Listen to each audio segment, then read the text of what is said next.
যেসব জাহাজ ভাঙা শিল্পে ইয়ার্ড পরিচালনার গ্রিন সনদ নেয়নি তাদের ব্যবসা গুটিয়ে নিতে হবে বলে জানিয়েছেন নৌপরিবহন ও শ্রম উপদেষ্টা ব্রিগেডিয়ার জেনারেল অবসরপ্রাপ্ত এম সাখাওয়াত হোসেন। শনিবার দুপুরে চট্টগ্রামের সীতাকুণ্ডে শিপ ব্রেকিং ইয়ার্ড পরিদর্শন করে তিনি এসব কথা বলেন।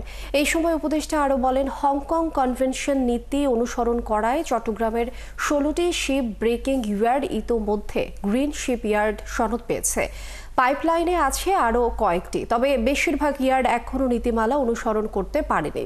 বিষয়টি সহজতর করতে সরকার সর্বোচ্চ সহযোগিতা করবে। এছাড়া ব্যবসায়ীদের আশ্বস্ত করে বলেন, গ্রিন সনদ নেয়ার সময় আরও বাড়ানো যায় কিনা তাও সরকার চেষ্টা করবে। এ সময় বাংলাদেশ শিপিং কর্পোরেশনের জন্য আরও 3টি জাহাজ কেনা হচ্ছে বলেও জানিয়েছেন তিনি।